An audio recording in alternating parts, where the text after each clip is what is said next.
Los yemeníes son pro-palestinos y anti-israelíes. Pero no estoy del todo seguro de que los iraníes estuvieran totalmente entusiasmados con las acciones de los hutíes contra Gaza. Hay una división muy clara entre los saudíes y los emiratíes, y hasta cierto punto, esta rivalidad entre los dos se manifiesta más visiblemente en Yemen. Los israelíes no tienen un interés profundo en Yemen.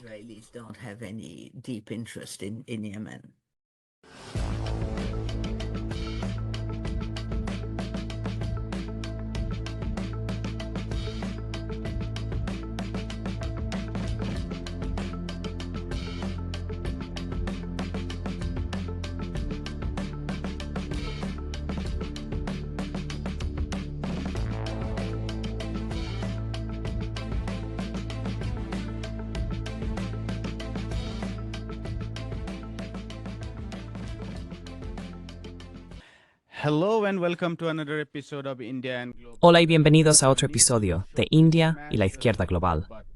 Si eres nuevo en el programa, por favor suscríbete. También considera convertirte en miembro de YouTube, un Patreon, o donar una pequeña cantidad a través del enlace en la caja de descripción. Dependemos de ti. Además, por favor revisa nuestro Substack, donde ofrecemos análisis en formato largo de eventos alrededor del mundo.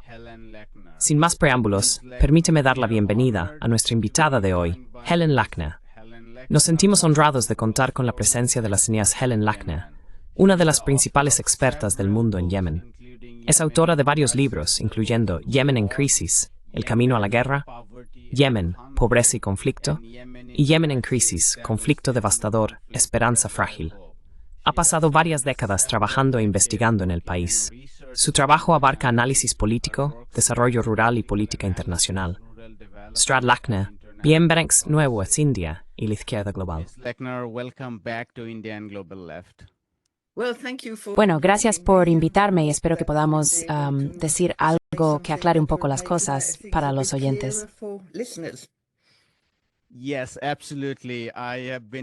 Sí, absolutamente. He estado deseando hablar contigo, porque Yemen está en las noticias, y es difícil encontrar personas que conozcan la dinámica interna de Yemen. Así que abordaremos todas las razones por las que Yemen está en las noticias. Pero, si pudiéramos comenzar entendiendo las divisiones políticas dentro de Yemen, porque mucha gente ha oído hablar de Ansar Allah, han oído hablar del Consejo de Liderazgo Presidencial, que en sí mismo comprende muchos grupos, y es difícil entender qué significan. Y también está el gobierno reconocido internacionalmente, que opera principalmente desde Riad. ¿Puedes hablar sobre la aparición de estas divisiones políticas en Yemen?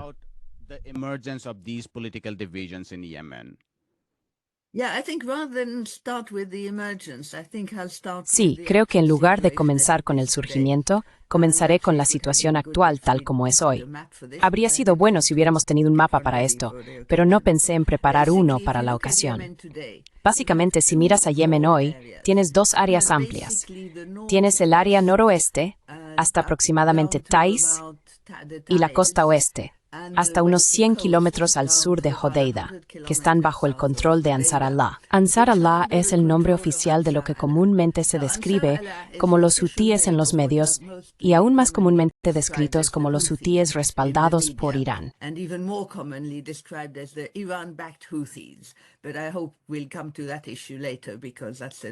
Pero espero que abordemos ese tema más adelante porque esa es una descripción que creo que es en gran medida incorrecta.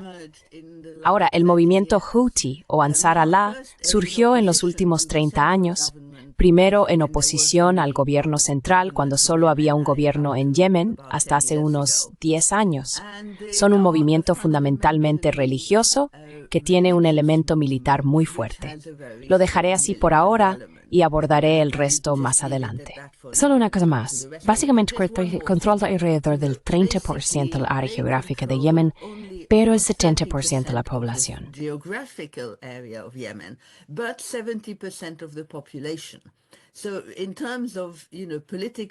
En términos de control político sobre la población, ellos son el elemento principal. Ahora, el resto del país, que es mucho más grande pero comprende mucho desierto, está bajo el control de lo que se conoce como el gobierno reconocido internacionalmente. Este fue básicamente creado después de la crisis de 2011 y inicialmente, hasta 2015, estaba a cargo de todo el país. Pero después de que el movimiento Houthi tomó el control de esta gran área, el gobierno internacionalmente está controlando el este y el extremo sur.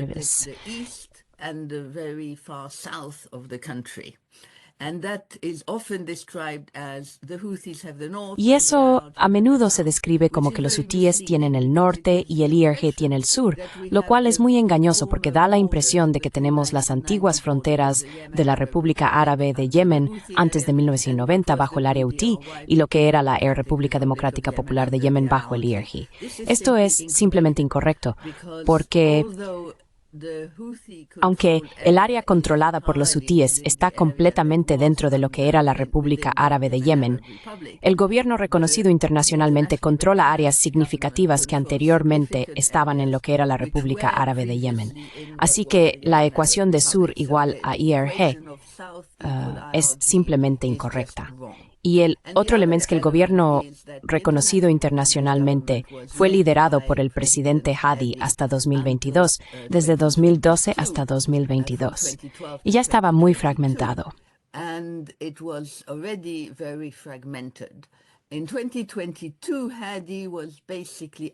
En 2022, Hadi fue básicamente derrocado por los saudíes y los emiratíes y reemplazado por algo llamado el Consejo de Liderazgo Presidencial. Este Consejo de Liderazgo Presidencial está compuesto por 8 personas, un presidente más 7 vicepresidentes. La mayoría de los vicepresidentes representan facciones armadas que tienen control sobre ciertas áreas. Por ejemplo, la gobernación de Marib está bajo el control de una de estas personas, Sultan al-Arada, y es uno de los principales frentes entre el gobierno reconocido internacionalmente y Ansar Allah. Esta área era parte de lo que fue la República Árabe de Yemen, así que técnicamente, para aquellos que hablan del norte, estaría en el norte.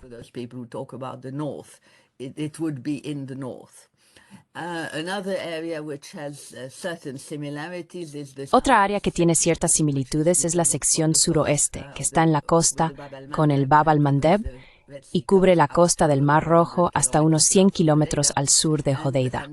Se extiende a partes de la gobernación de Taiz y está bajo el control de Tariq Saleh, quien es otro personaje militar y sobrino del expresidente Ali Abdullah Saleh.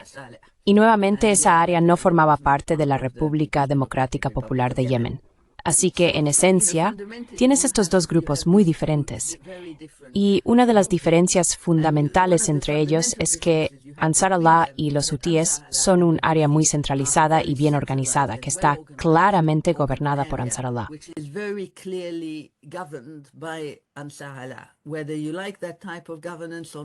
Ya sea que te guste ese tipo de gobernanza o no, es un tema diferente. A la mayoría de la gente no le gusta. Es muy autocrático, es muy represivo. Sabes, no es el tipo de régimen bajo el cual a cualquiera de nosotros le gustaría vivir, pero se maneja como un gobierno.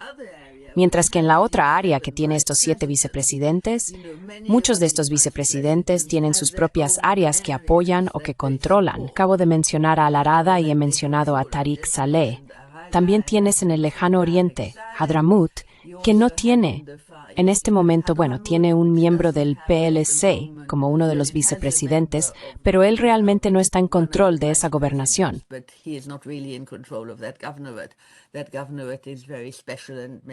Esa gobernación es muy especial y tal vez hablemos de ella por separado más adelante. Tienes Aden, que teóricamente es la capital interina temporal del gobierno reconocido internacionalmente, que en la práctica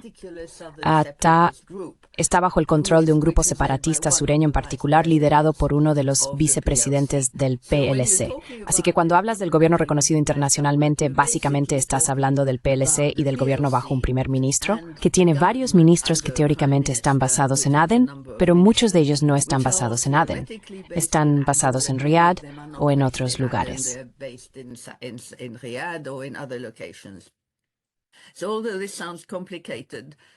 Aunque esto suena complicado, habría ayudado si tuviéramos un mapa, pero no lo tenemos, así que si puedes incluir uno más tarde, probablemente sería una buena idea. Pero ya sabes, esa es la situación actual. Y como expliqué, esto comenzó, ya sabes, si miras a Yemen, la República de Yemen se estableció en 1990 por la unificación de lo que entonces era la República Árabe de Yemen, bajo Ali Abdullah Saleh, y la República Democrática Popular de Yemen, que era el único régimen socialista en el mundo árabe. Esta fue una unificación pacífica por la cual la gran mayoría de la gente estaba muy entusiasmada, pero pronto se sintieron decepcionados por una serie de razones diferentes. No sé si quieres entrar en eso ahora.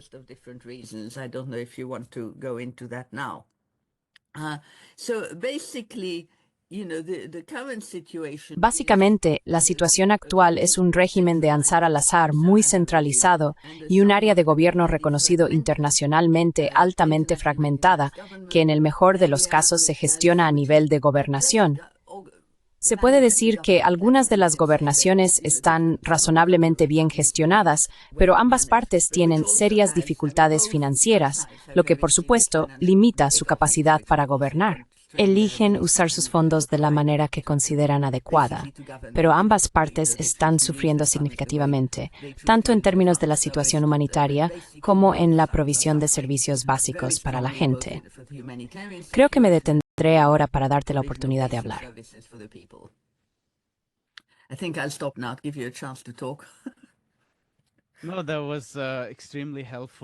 No, eso fue extremadamente útil. Volveré a hablar sobre el equilibrio de poder entre estas facciones, al menos los dos lados. Y eso también sería una buena manera de discutir la guerra civil y el papel de otros. Pero creo que quiero hacerte una pregunta sobre... Mencionaste que internamente los hutíes no son el tipo de personas bajo las que uno quisiera vivir. En un artículo de Jacobin, recuerdo, y estoy parafraseando, dijiste que incluso si alguien, una conspiración con los talibanes, podría no ser todo incorrecta.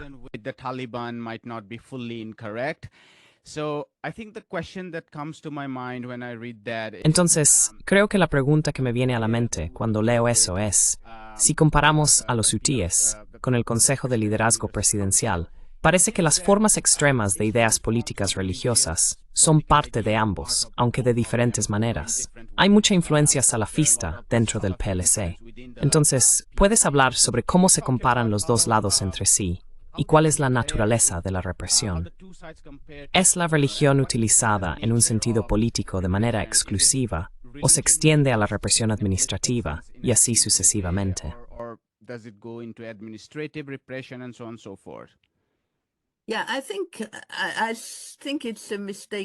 Sí, creo que es un error decir que el PLC es una organización basada en la religión.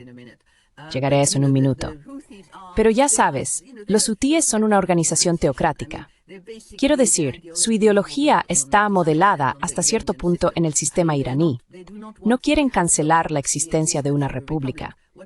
Lo que quieren es instalar, y lo que están ejecutando, un sistema que tiene un presidente y un gobierno, pero la autoridad última está con el líder religioso, que ahora es Abdul Malik al-Houthi. Así creo que el término correcto probablemente sea una teocracia. Ahora, son autoritarios, y aunque tienen una posición formal con un parlamento, etc.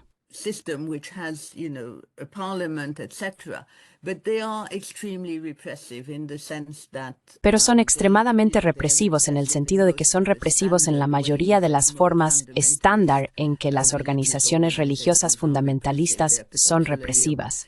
Son particularmente obsesivos con la forma en que las mujeres se visten, con la forma en que las personas se visten y con no permitir que las mujeres, por ejemplo, salgan sin ser supervisadas o acompañadas por un protector masculino que tiene que ser un pariente. Arrestan a periodistas o básicamente a personas por expresar opiniones que no se conforman con sus propias ideas. Y están promoviendo muy activamente su propia ideología a través del sistema educativo, así como a través de campamentos de verano para jóvenes y cursos de educación para adultos y empleados.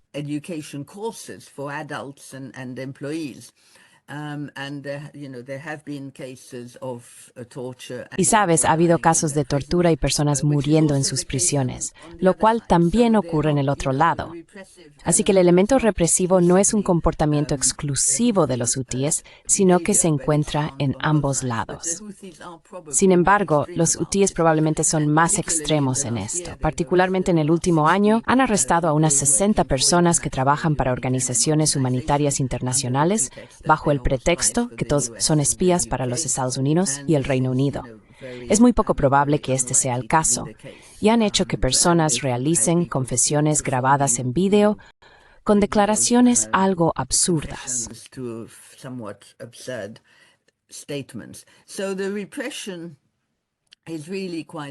Entonces, la represión es realmente bastante fuerte y hay muy pocas opciones para que las personas bajo su gobierno expresen opiniones diferentes. Ahora, en cuanto al PLC y el IRG, sí también hay elementos fundamentalistas allí, pero de alguna manera están mucho más manipulados por el liderazgo y por poderes externos que en el caso de los hutíes. En el caso de los hutíes, creo que el fundamentalismo es una parte muy importante de su propia ideología. Mientras que creo que si hablas de la ideología del PLC, es particularmente notable por su ausencia. El PLC, ya sabes, ellos son, quiero decir, de los 8 vicepresidentes del PLC, al menos uno es salafista. Creo que hay uno, puede que haya 2, no estoy seguro.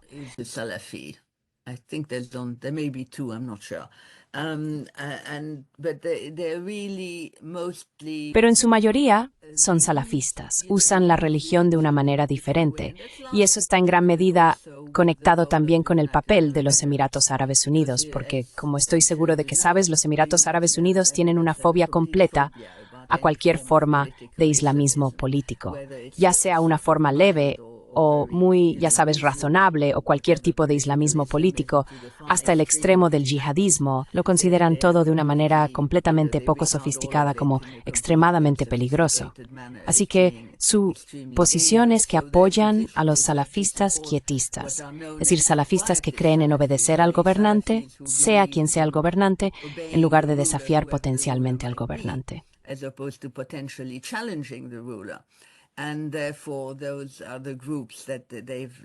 Por lo tanto, esos son los grupos que algunas de las entidades militares que apoyan siguen, al menos sus líderes, siguen esa posición. Pero como entidad, sí, por supuesto, son musulmanes. Quiero decir, no hay duda sobre eso. Pero la religión no es realmente el elemento fundamental que guía al gobierno reconocido internacionalmente. Aunque son fuertes, quiero decir, está el partido Islah, que es una especie de lo que podrías llamar un partido islamista político. Y eso tiene un papel importante dentro del IRG, pero no es exclusivo y no tiene el tipo de influencia. Y no se puede decir que el IRG o el PLC estén dominados por los islamistas. Así que hay una diferencia muy fundamental allí.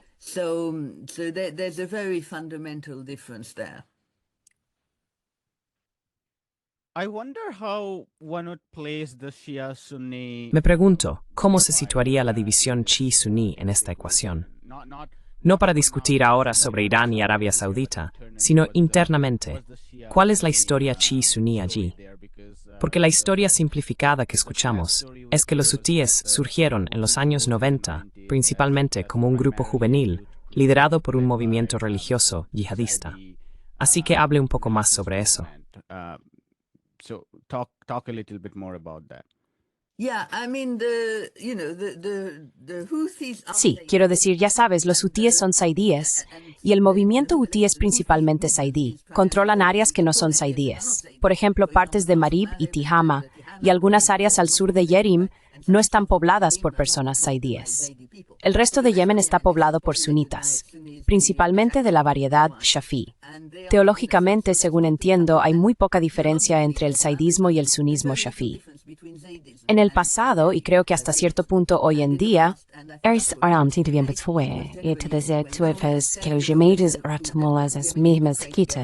fueran sunitas días. En cierto sentido, no hay alzas estereotipos.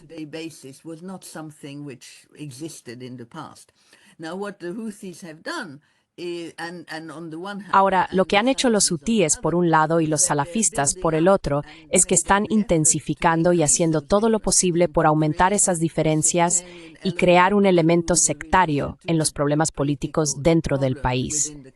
Quiero decir, hay que decir que esto ha estado ocurriendo durante 15 años o más y claramente está teniendo un impacto. Así que todavía siento que puedo decir que el sectarismo no es una división fundamental en Yemen, pero me siento menos seguro al decir esto a medida que pasan los años, porque creo que una vez que has tenido una o dos generaciones que han crecido con este tipo de visión sectaria del mundo, esto tiene un impacto, por supuesto, en la sociedad. Así que el sectarismo es ahora uno de los elementos de fragmentación social dentro de Yemen. No es el único, y diría que probablemente todavía no es el principal, pero se está convirtiendo en uno significativo.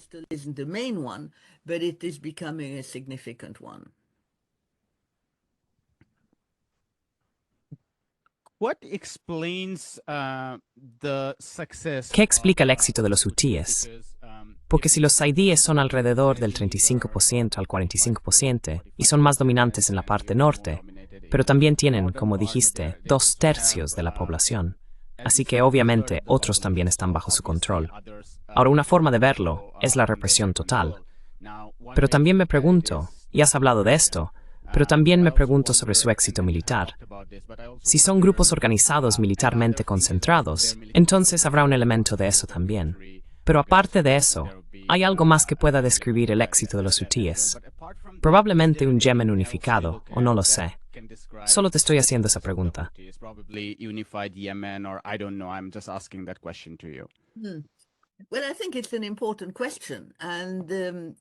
Bueno, creo que es una pregunta importante.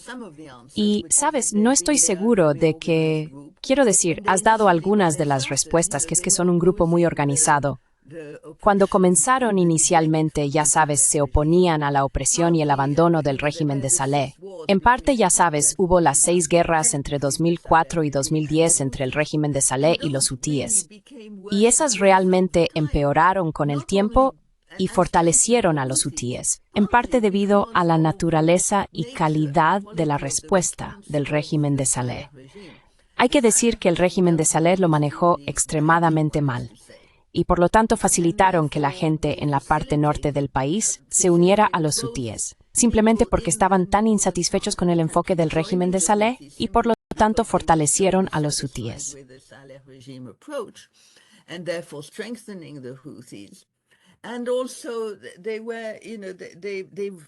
Y también han logrado reclutar a más y más personas en todo el país debido a una oposición más amplia al régimen de Saleh. Y creo que hoy, cuando miras la situación, han tenido una cantidad masiva de reclutamiento desde su intervención a favor de Gaza y a favor de los palestinos. Quiero decir, eso ha sido un impulso fantástico para su reclutamiento militar. Así que el elemento militar y la fuerza que ganaron, creo, a través de la experiencia de las diferentes guerras. Otro elemento de su fuerza es la debilidad de la oposición, que es simplemente que, ya sabes, la única vez que el IRG se unió militarmente fue en 2021, o tal vez fue en 2020, cuando los hutíes estaban a punto de básicamente tomar Marib y por lo tanto tomar las áreas productoras de petróleo.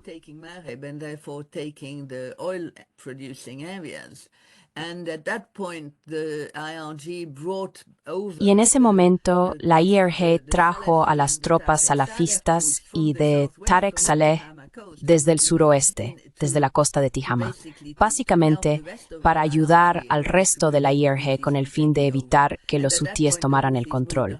Y en ese momento los hutíes se movieron 100 kilómetros al sur de Hodeida, simplemente porque los otros se fueron, así que simplemente tomaron el control. Y ese fue el mayor cambio en las líneas del frente durante todo el periodo de la guerra. Básicamente, los hutíes han ganado experiencia militar a partir de su propia práctica con el tiempo. Han tenido algo de apoyo y entrenamiento técnico de sus aliados en otros lugares, incluyendo a Hezbollah y posiblemente a algunos iraníes. Pero en su mayoría han mejorado considerablemente su capacidad. La primera guerra comenzó en 2004, así que estamos hablando de 20 años de actividad militar. The first war started in 2004, so we're talking about 20 years of military activity. Entonces, ¿cuál es el elemento del nacionalismo? Se considera que los hutíes son más nacionalistas que los líderes del PLC, dado que algunas personas dicen que hubo un momento, antes de la crisis de 2011, cuando el PLC era visto como muy conservador, cercano a los Emiratos Árabes Unidos y a los saudíes en particular, y los hutíes como representantes de algo más nacionalista, digamos. ¿Tiene algún mérito esta línea de pensamiento?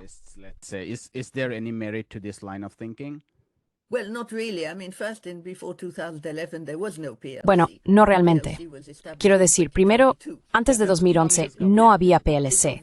El PLC se estableció en 2022. Sí, ese es básicamente el gobierno de Ali. Obviamente no existía en absoluto. No creo que haya en general. Quiero decir, diría que una de las pocas cosas positivas que se podría decir sobre Ali Abdullah Saleh es que era un verdadero nacionalista yemení y creía en la nación yemení. Mientras que, por el contrario, los hutíes son una teocracia y consideran que su derecho a gobernar proviene de Dios. Algunos de ellos incluso consideran que pueden gobernar más allá de Yemen. Así que diría que si estás hablando de nacionalismo, ciertamente Ali Abdullah Saleh era más nacionalista que los hutíes. Tamam fuilit widwas of Strokes. Y de hecho lo fue, y creo que ese fue su mayor logro. Incluso hoy encontrarás personas que favorecen la unidad y que todavía respetan a Ali Abdullah Saleh, precisamente porque él la logró. Así que creo que, si miras toda la historia de Yemen, podrías argumentar que el actual PLC no son muy buenos nacionalistas, dado que están por todas partes. Pero en términos de creer en Yemen como un Estado y como una cultura unificada en el sentido más amplio, ciertamente Ali Abdullah Saleh lo hizo.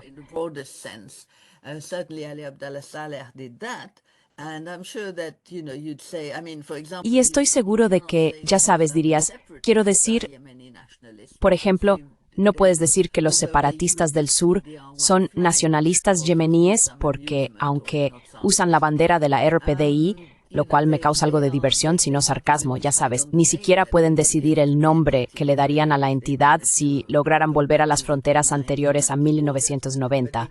Pero claramente no consideran que Saná sea parte del territorio que les interesa. Así que creo que, ya sabes, si estás hablando, quiero decir, odiaría intentar decidir quién es el menos o más nacionalista entre las diferentes facciones.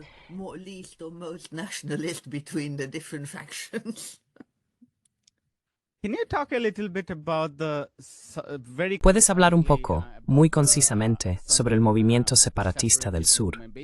Básicamente, ¿cuál es el pulso de la política allí? Porque comenzaste diciendo que es incorrecto incluso mirar las antiguas divisiones de norte y sur e intentar superponerlas a la política actual. Pero discutimos la República Democrática Popular de Yemen y la República Árabe de Yemen anteriormente, cuando te recibimos. Fue una discusión muy buena, pero nunca discutimos el movimiento separatista del sur. Sé que un tema largo y extenso, pero muy concisamente, para que la gente tenga una comprensión completa de las divisiones.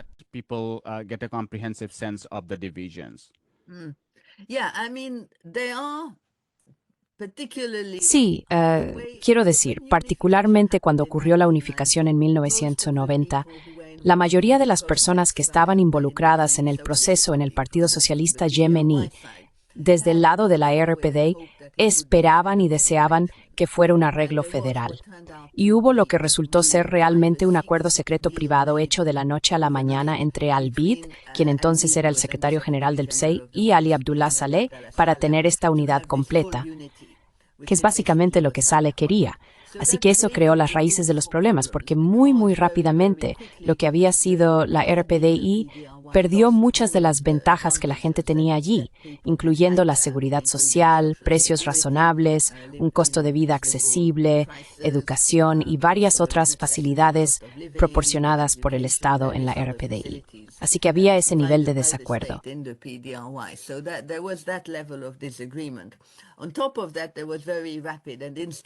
Además de eso, hubo un desacuerdo muy rápido e instantáneo entre Saleh y Al-Bid, lo que llevó a una guerra civil que duró 3 meses en 1994 que fue ganada rápidamente por el régimen de Saleh, porque fue asistido por muchas fuerzas del sur de desacuerdos previos dentro de la RPDI, pero no entraré en eso.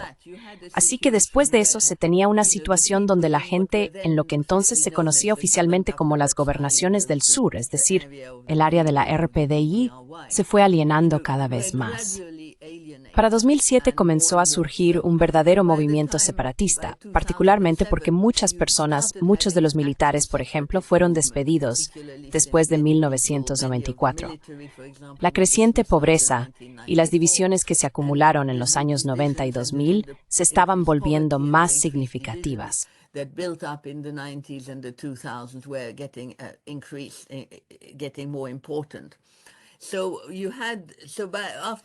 Después de 2007 hubo un movimiento separatista del sur. Ahora, de alguna manera, estoy equivocado al decir que hubo un movimiento separatista del sur porque muy pronto hubo numerosos movimientos separatistas del sur que estaban muy divididos y en desacuerdo entre sí. En particular, para volver brevemente a Hadramaut, Hadramaut es un área que realmente es muy diferente y su gente no deseaba ser gobernada por aquellos que controlaban el movimiento separatista del sur en las áreas más occidentales. De esto, eventualmente, uno de los movimientos que surgió se conoce como el Consejo de Transición del Sur. La razón por la que ese movimiento se ha convertido en el movimiento dominante, al menos en la política internacional, se debe al apoyo diplomático, financiero y militar muy masivo de los Emiratos Árabes Unidos.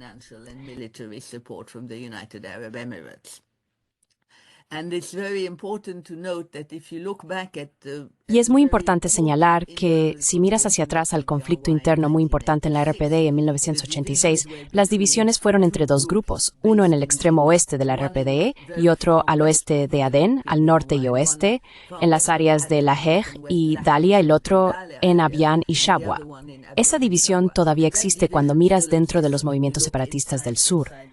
Así que el principal activo del STC, aparte del enorme apoyo que recibe de los Emiratos Árabes Unidos, es el hecho de que controla Adén, que, como dije antes, se supone que es la capital interina del gobierno reconocido internacionalmente. Debido a que tiene ese control, le permite básicamente subvertir y evitar que el gobierno reconocido internacionalmente opere como un gobierno adecuado.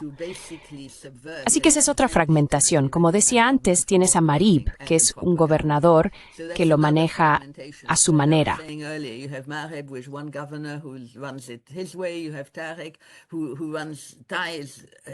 Tienes a Tarek, que lo maneja a su manera, pero luego ni siquiera es el gobernador. También hay un gobernador.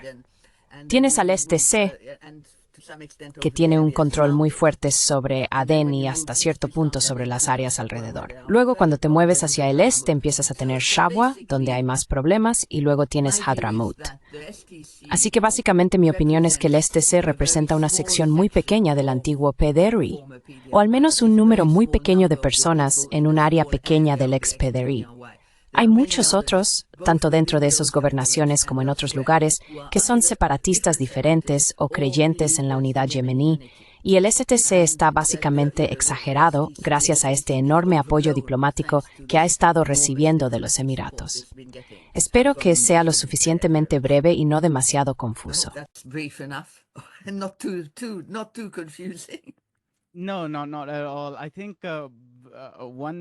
No, en absoluto. Creo que hay una pregunta más que quería hacer en este segmento, antes de abrir la discusión sobre las potencias regionales o las potencias internacionales, la dimensión internacional de Yemen. La política en el sur, ya sea el STC u otros, todavía conserva alguna de las políticas económicas progresistas del antiguo PDRI. Y si pudiera agregar una pregunta completamente diferente, ¿puede hablar un poco sobre las políticas económicas de los hutíes?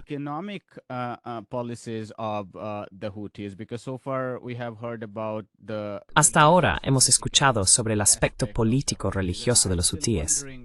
Y sigo preguntándome, porque hay personas que creen que incluso la teocracia en Irán, al menos la revolución iraní tal como se presentó en ese momento, no sé si estarías de acuerdo con eso. Había un componente socialista dentro de esa revolución religiosa. Así que tengo mucha curiosidad sobre si hay algún componente económico progresista dentro de un movimiento hutí, culturalmente, digamos por falta de una mejor palabra, conservador. Así que aquí hay dos preguntas diferentes. Houthi movement. So two different questions here.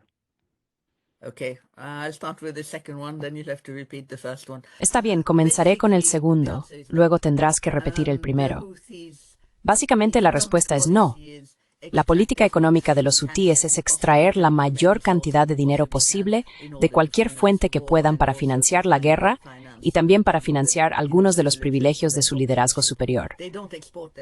Obviamente, no exportan su dinero. No tienen villas en Abu Dhabi o en Dubái por razones obvias, pero ciertamente están construyendo casas bonitas alrededor de Saná.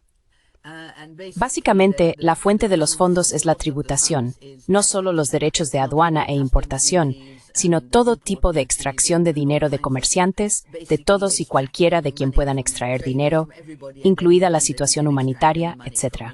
Eso se utiliza para financiar la guerra y a sus personas privilegiadas.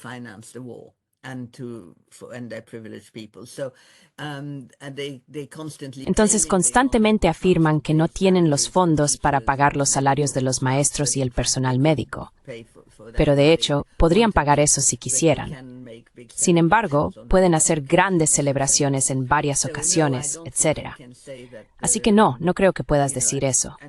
Y controlan los bancos, lo cual en este momento es un problema que está ocurriendo nuevamente con la declaración de la organización terrorista extranjera de Estados Unidos. Pero la situación básica es que no tienes ningún... No diría que hay algún elemento progresista en las políticas hutíes. Y no sabría. Quiero decir, he escuchado cosas similares sobre Irán, pero no tengo suficiente conocimiento sobre las políticas sociales del régimen iraní y cómo funcionan en la práctica para hacer algún comentario.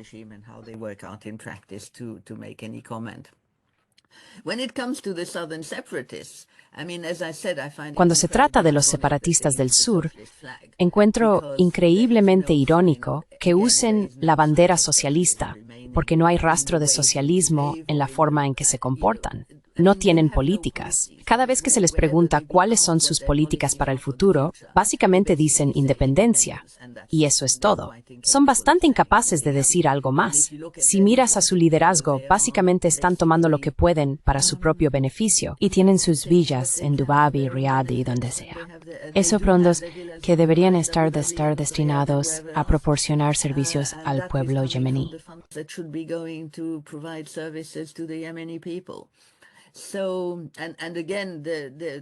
Y nuevamente, ese régimen tiene problemas financieros fundamentales porque sus recursos son extremadamente bajos.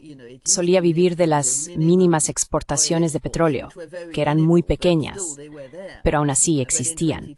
En 2022, cuando la tregua terminó en octubre, los hutíes básicamente atacaron los puertos exportadores de petróleo, y por lo tanto las exportaciones de petróleo se han detenido.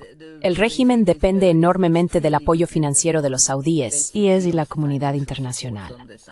Nuevamente, hay una rápida disminución de la asistencia en el sector humanitario para algo que no es específico de Yemen, pero Yemen es uno de los muchos países que sufren la situación internacional actual y en particular las nuevas políticas de la administración Trump.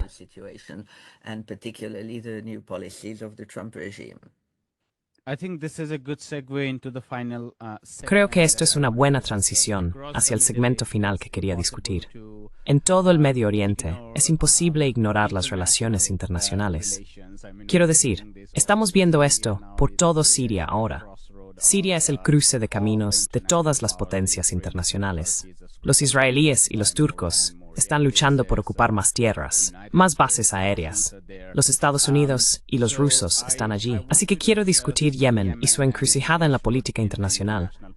Se habla mucho, como mencionaste antes, sobre los hutíes como un proxy iraní.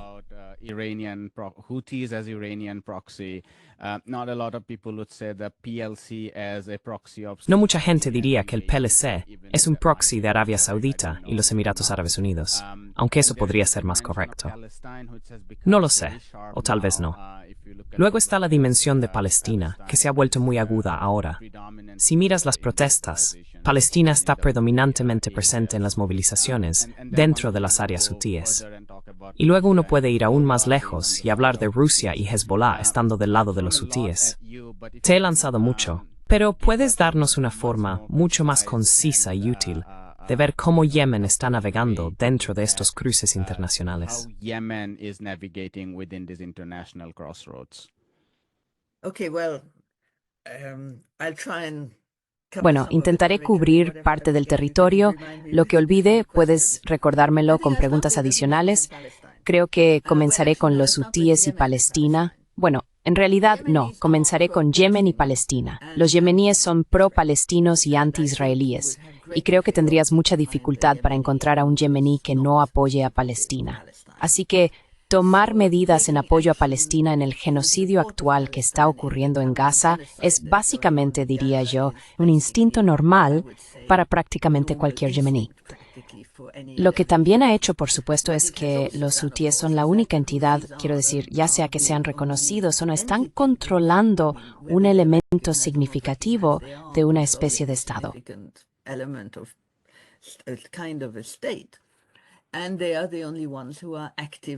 Y son los únicos que están haciendo algo activamente para apoyar a Palestina e intentando atacar a los israelíes. Así que eso ha aumentado enormemente su popularidad, que no era muy alta, por no decir que era realmente baja. Ha aumentado su popularidad en el área que gobiernan y más allá. Quiero decir, no estoy diciendo que la gente en otros lugares quiera ser gobernada por los hutíes. Creo que hay muchas razones por las que uno no querría ser gobernado por ellos. Pero al mismo tiempo, hay que respetar el hecho de que están tratando de hacer algo. Si lo que están haciendo es lo mejor que se puede hacer, es algo que se puede debatir. Y yo no soy un estratega.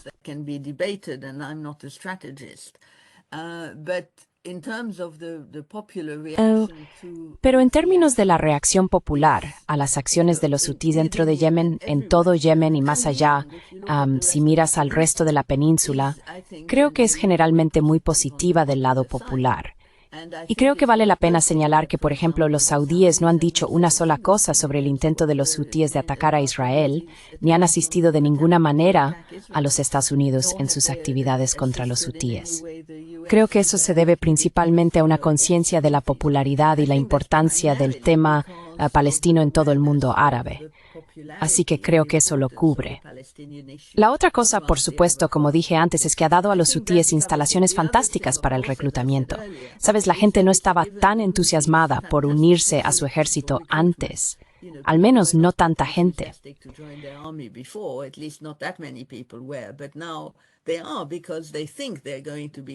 Pero ahora lo están porque piensan que van a ser enviados a Palestina. Quiero decir, la realidad es que probablemente sean enviados al frente en Marib o Taiz, pero se están uniendo para hacer algo por Palestina.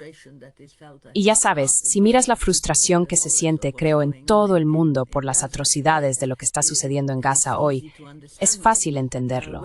Si es políticamente la mejor acción o la mejor solución, es posiblemente debatible, pero ciertamente eso es algo que está sucediendo. Así que creo que si miras el tema palestino, eso es realmente un resumen de lo que se puede decir. Creo que si miras a los hutíes, si miramos el papel de Irán, no hay duda de que los iraníes han estado ayudando a los hutíes durante unos 10 años.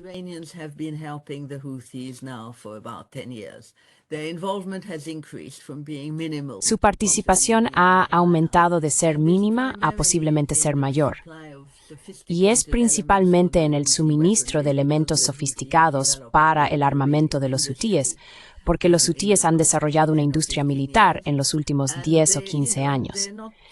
Y tienen personas capacitadas, así que están desarrollando muchas cosas. Quiero decir, creo que todavía necesitan elementos técnicos altamente sofisticados para su armamento.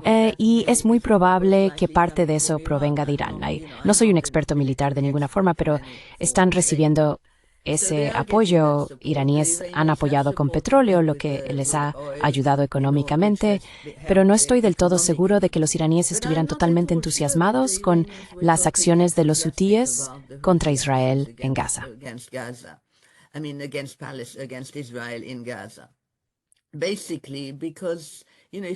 Básicamente porque, ya sabes, si miras la forma en que se han comportado los iraníes, y de nuevo tampoco soy un experto en Irán, Pero si miras la forma en que el régimen iraní se ha comportado en los últimos 18 meses, no ha sido un esfuerzo provocativo. Ha sido, por el contrario, en mi opinión, un esfuerzo por mantenerse fuera de la crisis en sí y evitar involucrarse. Y solo cada vez que ha habido una provocación absolutamente masiva por parte de los israelíes, han respondido de alguna manera. Así que no estoy en absoluto convencido de que estén entusiasmados con lo que han hecho los hutíes. Pero de nuevo, como todos los demás, ciertamente no pueden decir eso. Probablemente animarían a los hutíes a calmarse. Honestamente no lo sé, pero creo que es importante señalarlo.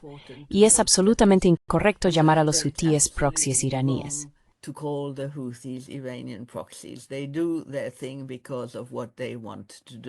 Hacen lo suyo por lo que quieren hacer.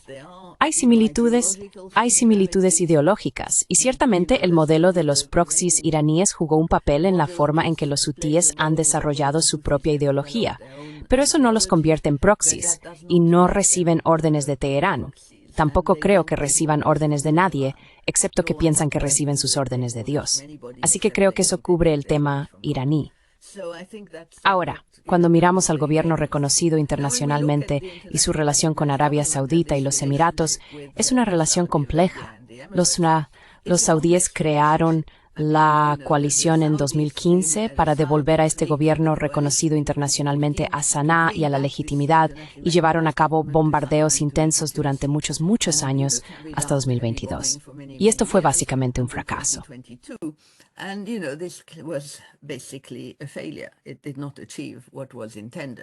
No logró lo que se pretendía.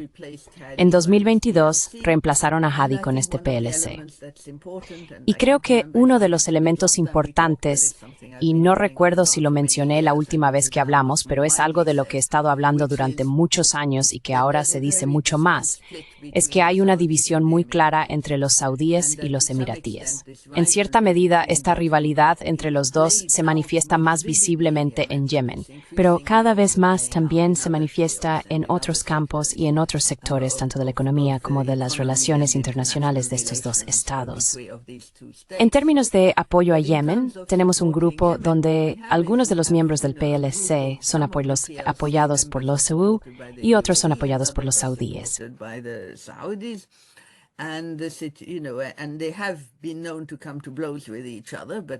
Y se sabe que han llegado a las manos entre ellos, pero no recientemente. Pero ciertamente la competencia y las diferencias continúan existiendo. Y en este momento, nuevamente, son más visibles en Hadramut, como lo han sido durante varios años. Así que, de nuevo quiero decir, no diría ni tampoco diría que el PLC son los representantes de los saudíes o los emiratíes. Creo que por el contrario, tanto los saudíes como los emiratíes los consideran una carga importante de la que desearían poder deshacerse. Los saudíes estaban a punto de firmar su acuerdo con los hutíes en 2023 cuando estalló la crisis de Gaza. Si eso no hubiera estallado, creo que este acuerdo se habría llevado a cabo y eso habría liberado a los saudíes.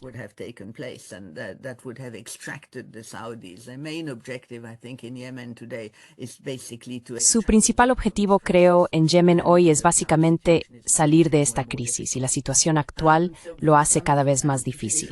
Así que para terminar, creo que es imposible no mencionar el papel de los Estados Unidos, que es realmente flagrante. Ahora, en 2024, bajo la administración de Biden, hubo una serie de ataques aéreos, algunos de ellos conjuntamente con los británicos, pero algunos de manera independiente, contra los hutíes para abordar la situación del Mar Rojo. Desde el 15 de marzo, hemos tenido ataques diarios por parte de los estadounidenses de los Estados Unidos en posiciones hutíes o lo que creen que son sitios hutíes.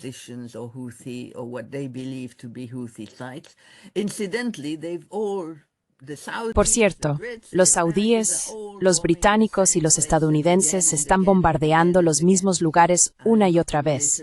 No soy un experto militar, como he dicho antes, pero no me queda claro por qué golpear los mismos lugares repetidamente va a resolver algo, a menos que asuman que los hutíes simplemente volverán a traer cosas a estos lugares tan pronto como dejen de bombardear. Pero las bombas que han estado cayendo desde el 15 de marzo son más grandes, más fuertes y más peligrosas, donde efectivo probablemente no sea la palabra correcta. Ha habido quejas y menciones en los Estados Unidos, tanto sobre el hecho de que no están siendo efectivas y que no están logrando lo que quieren lograr, como que son increíblemente caras.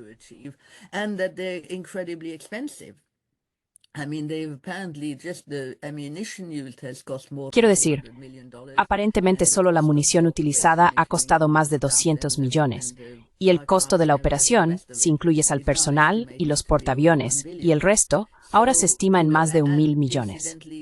Por cierto, en las últimas 4 semanas los hutíes afirman haber derribado 4 de estos drones MQ-9, cuyo precio acabo de verificar. Cada uno de estos cuesta más de 30 millones.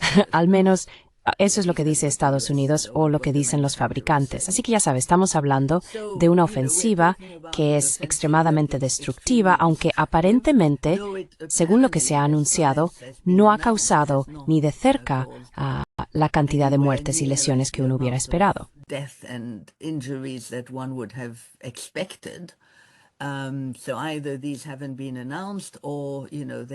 Entonces, o no se han anunciado o realmente no están causando ese daño. ¿Cuánto daño está causando realmente a la capacidad militar de los hutíes? No me gustaría ni siquiera empezar a sugerirlo porque no entiendo estas cosas, pero también está relacionado con la situación general de Yemen. Durante el último año, quiero decir, ya bajo la administración de Biden, había facciones del IRG que estaban pidiendo a los británicos y a los estadounidenses que les dieran más apoyo y asistencia para reiniciar la guerra terrestre. Y hay cada vez más conversaciones de que esto podría suceder en las próximas semanas, con o sin cobertura aérea de Estados Unidos, para ayudar a las facciones militares del IRG a derrotar a los hutíes. El tiempo lo dirá, creo, es lo único que puedo decir al respecto. Si sucede o no.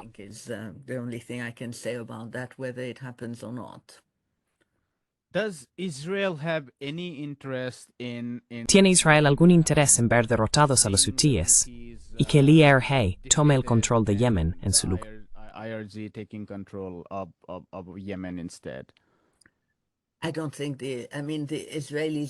Quiero decir, a los israelíes no les interesaría Yemen en absoluto, si no fuera por el hecho de que estos misiles a veces se acercan a ellos. Es cierto que han sufrido, o al menos el puerto de Eilat ha sufrido, pero en términos de actividades marítimas y del Mar Rojo, el gobierno egipcio ha sufrido mucho más. Ha sufrido una pérdida de alrededor de $8.000 millones en términos de tarifas del Canal de Suez. Así que creo que los israelíes están mucho más interesados en áreas que están inmediatamente al lado de ellos. Y creo que si no fuera por los ataques de los hutíes, no tendrían ningún interés. Creo que, como sucede, sí, obviamente, si una facción cercana a los Emiratos terminara tomando el control, probablemente sería conveniente debido a sus buenas relaciones con los Emiratos, pero diría que fundamentalmente los israelíes no tienen ningún interés profundo en Yemen. ¿Están los saudíes más motivados ahora para ver a la Guardia Revolucionaria Islámica tomando el control total de Yemen? ¿O piensan que esa batalla está perdida y que algún tipo de negociación similar a la de 2022 es la posibilidad más grande?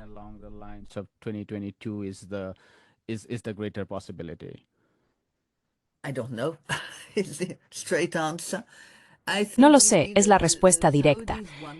Creo que ya sabes, los saudíes quieren salir. Ellos, por supuesto, preferirían tener al IRG en control, pero eso también probablemente les haría muchas más demandas financieras y de otro tipo a largo plazo. Y el acuerdo con los hutíes también les habría costado bastante dinero, porque el acuerdo incluía que pagaran salarios y pagaran por mucha reconstrucción, lo que se habría llamado, ya sabes, rehabilitación o algo así. Así que creo que realmente solo quieren salir de este atolladero y probablemente lamentan profundamente el hecho de que no pueden firmar ese acuerdo con los hutíes mañana. Si pudieran, probablemente lo harían. Esa es mi opinión.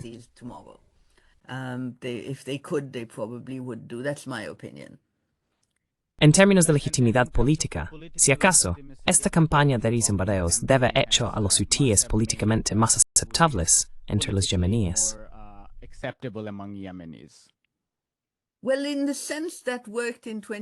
Bueno, en el sentido de que funcionó en 2015 cuando los saudíes los atacaron. Y sí, están afirmando que, como sabes, con su lema, Israel y los Estados Unidos son los principales enemigos. Así que de alguna manera están contentos de estar en guerra contra ellos. Pero creo que, al mismo tiempo, si miras la cantidad de daño que probablemente se está causando y la extensión, quiero decir, evidentemente, los Estados Unidos ya no están atacando los mismos lugares de siempre.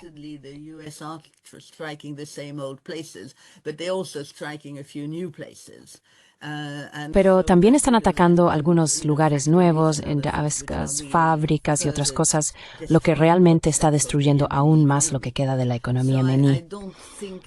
Así que no creo que sea una situación en la que, quiero decir, afirman estar contentos de luchar contra los Snarniners, pero sospecho que no están tan contentos al respecto, porque ciertamente no se puede ignorar el hecho de que Trump tiene bombas muy grandes y poderosas y que no duda en usarlas y no tiene ninguna preocupación o respeto por la vida humana o cualquier cosa. Ya sabes, cualquiera de los elementos que la mayoría de nosotros consideraríamos parte del mundo civilizado.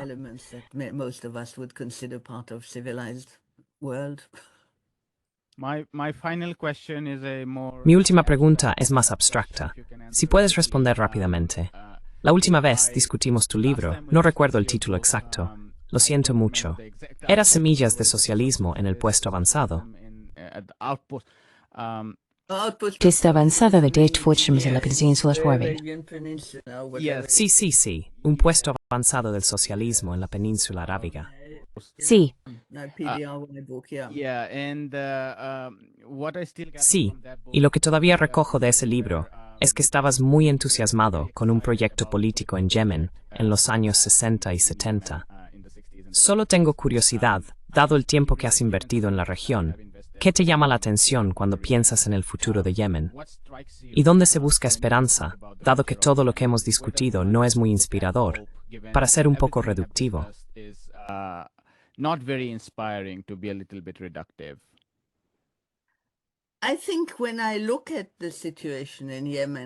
Creo que cuando miro la situación en Yemen, lo único de lo que puedo hablar es del inmenso sentimiento de tristeza e infelicidad por la forma en que han resultado las cosas. Y ya sabes, eso realmente, realmente no quiero seguir hablando de ello, porque simplemente empezaré a llorar. Es tan horriblemente triste que no se compara con lo que está sucediendo en Gaza, pero sigue siendo bastante desmoralizante.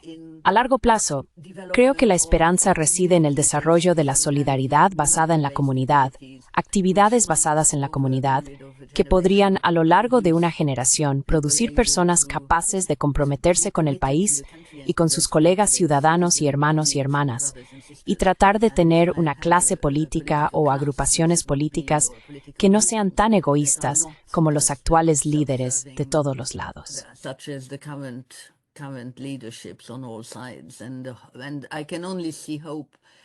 Y solo puedo ver esperanza en construir cosas a nivel de aldea y comunidad local. Ese es el único lugar donde veo alguna esperanza. Y por supuesto, creo que hay una necesidad desesperada de una revisión completa y total del sistema educativo para enfrentar el siglo XXI, lo cual, sabes, nuevamente es algo que incluso cuando comiences tomará de 10 a 15 años antes de que logre algo. Pero a corto plazo me resulta extremadamente difícil hacer algo más que llorar.